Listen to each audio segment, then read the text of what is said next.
Hello, Taurus. Thank you very much for tuning into this week's read. For the main part of the read, I'm using the Morgan Greer Tarot. For the support of Oracle cards, Queen of the Moon Oracle by Stacey DeMarco. I know she has other decks, at least one. I want to say hers is the Halloween Oracle. The Morgan Greer one is a much older deck. I think I got that in my late teens. And I am nowhere near my late teens. So I don't know if you'll be able to find it, but you might find things inspired by it in case you like it. Okay, Taurus.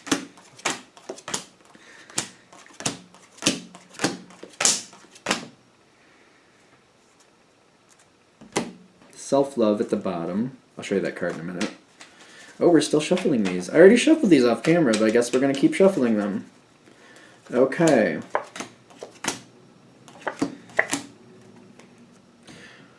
Self-love.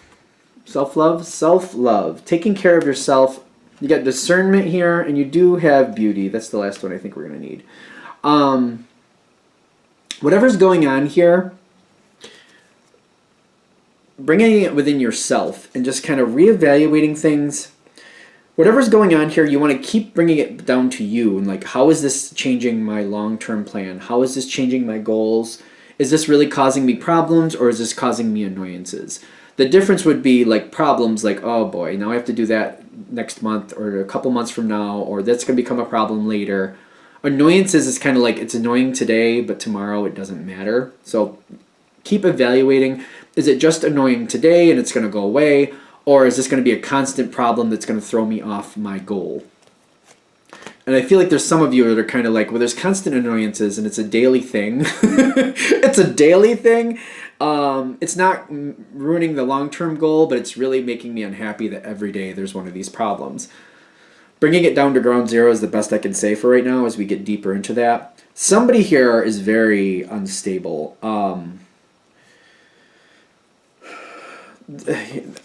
Whoever you're dealing with, they got fear and hunger going on. These two together, this is like a hoarder energy. This is when people go to the grocery store and they buy everything off the shelves and they buy all the canned goods because they're freaking out they're not going to have enough. They get really nervous, and they're running through fear. And the hunger with the fear is making them feel like it's very important that they get resolution right away. It's kind of like, somebody who needs to get across town and is so afraid if they don't get there in 5 minutes that something really bad is going to happen, so they would literally steal a car to make it happen. This is maybe not something they would normally do, and it's an analogy, let's just say that. But they feel so afraid that if they don't get there within 5 minutes that they'll do whatever they feel they have to do to make it happen. This is when somebody makes a really bad decision because they feel like they have to. Fear and hunger together is a very unstable moment. So somebody's running through fear. They're running through fear. They're running on fear. Fear and hunger, though. Hunger is like when you're hungry, you feel like, oh my God, if I don't eat something, I'm going to perish. That's when those type of feelings kick in. Like, I have to find something to eat or I'm going to perish. If I perish, there's no game over.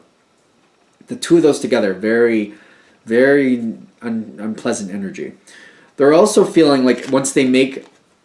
This isn't right either. This is off. This is a concern.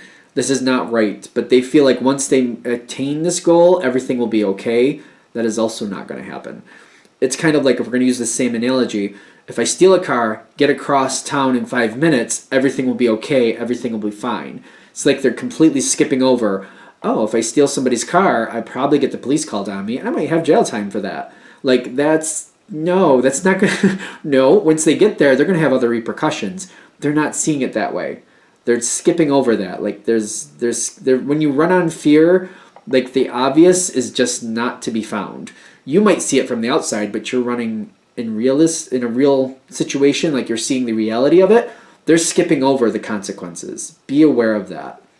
Like they're literally skipping over the consequences. I don't know about that. Well, it's fear. That's what fear does to you. Okay, it makes sense. That's fear. Just be aware of it.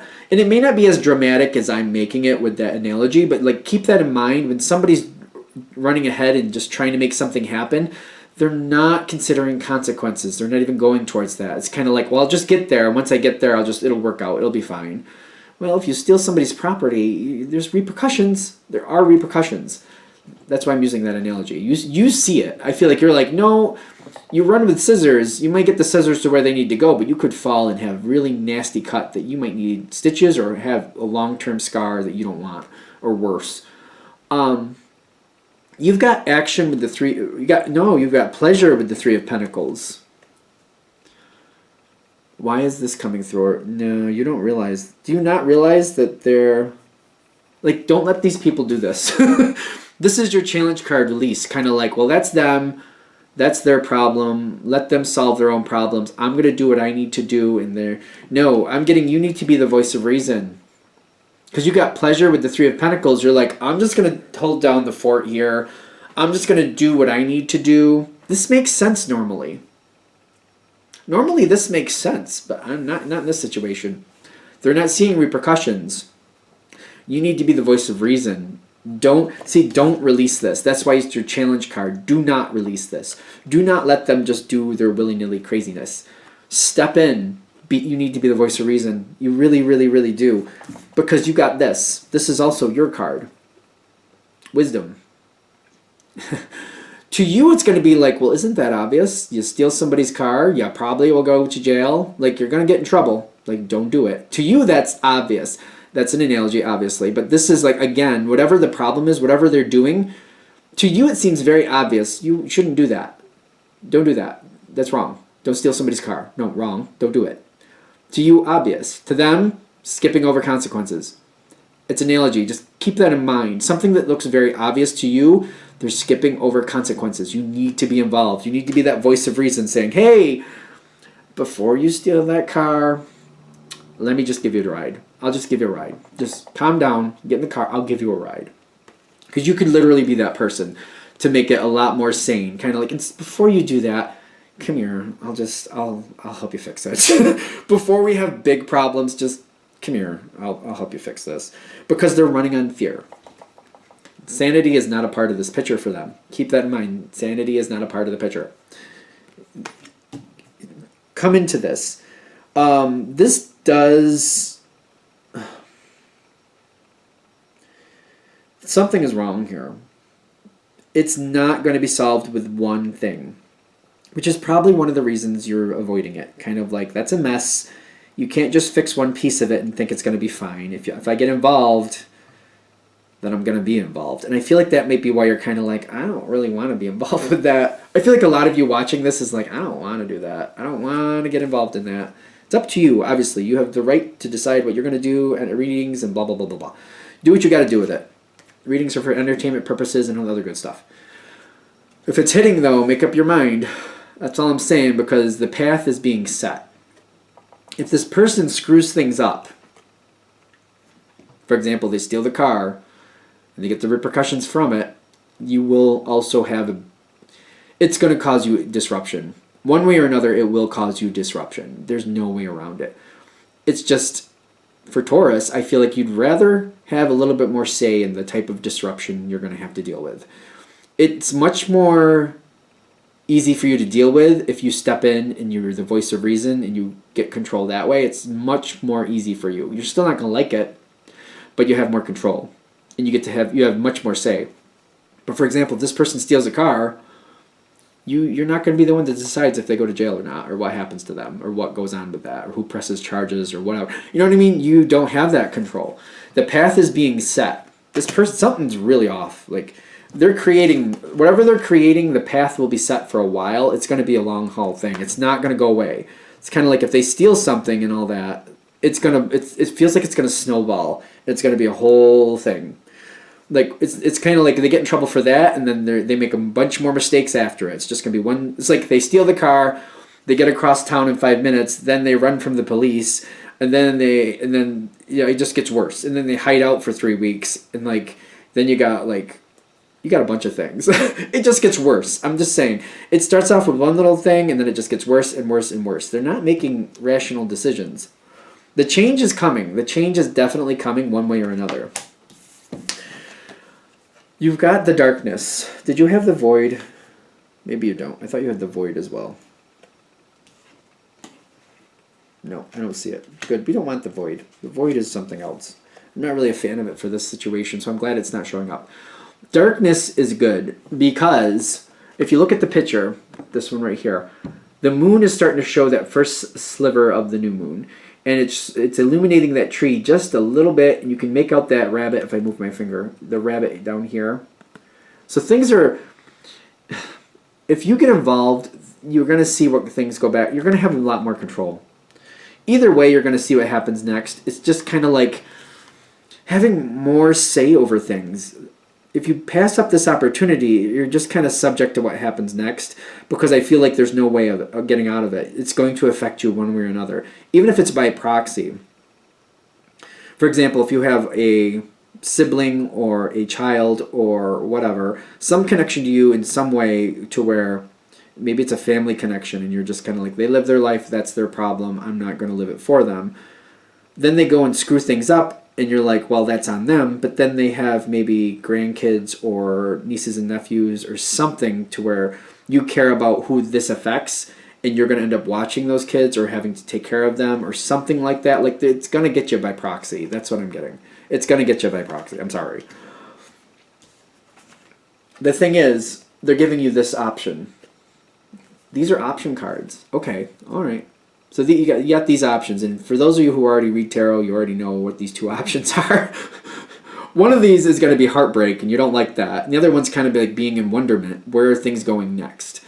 The thing is, between the two, action will happen. You're going down one or the other, but once you choose, one disappears. So it's either that one disappears or this one disappears. Once it happens, the choice disappears. And if you're choosing a path with possibility, this is a tricky card. Sometimes it's possibilities. Sometimes it's kind of like being in wonderment and just kind of trying to deal with things as it just comes towards you and what happens next and just rolling with it. Other times, it's having the ability to choose. It depends how you handle the card.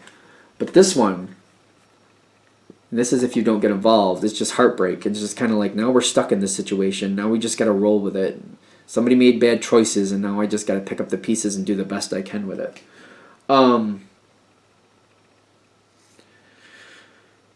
It's all about you getting involved and being the voice of reason. I swear, I feel like that's what the whole thing is about, and trying to convince you to at least realize what you're heading towards. I mean, I don't think it's pushing you to make a certain decision. I just feel like it's trying to say, if you go that way, this is what happens. If you go this way, this is what happens.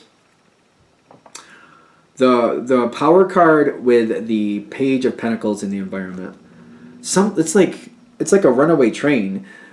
Whatever you're dealing with, the fear, like there's something really wrong over here, because the fear, running on fear and hunger, it has a lot of power behind it. That's the problem. But it's almost like when you got like the page leading the way, the page is like a 14-year-old, not to be, no offense to a 14-year-old if you're watching, but like, you don't send a 14-year-old out into the world with like, you know, $5 and a good luck, you know, like, hope you make it. At least not nowadays. You don't just, like, they can't drive. They can't legally drive. At least in the country I'm in. They don't know, like, usually how to balance things, like, to handle people.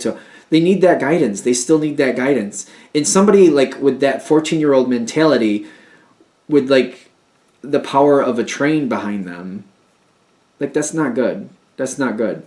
I don't know how else to put that. Like, what else do I need to say about that, really? It's basically, it's like a 14-year-old with $1 million and just letting them run wild with it, and then they have to make a living after that. Like, there's no safety net after that. It's like giving a 14-year-old $1 million and saying, you know, they're off on their own, no more parents, no siblings, no friends. There's your $14. Hope you make it work out for you. Good luck. And then nobody else is around. That's it. They just got to make it work from there on out. Like, that's a disaster. Wait, that's not, you wouldn't do that. I don't think most people would do that anyway. Some 14-year-olds are really evolved, I'll give you that. But still, that's even on the smarter side, or when they really seem to be connected, that's a lot. That's still a lot. I'm knowing a lot of people in their 50s that you give them that type of power and they'd be a little lost. So, I'm just saying. You got to decide what you want to do. Alright, I'm going to shut this down here. I hope that helps. Thank you for watching. If you'd like a direct reading from me, shoot me an email, jamesforastral@gmail.com. That's James, the number 4, astral@gmail.com. Thank you.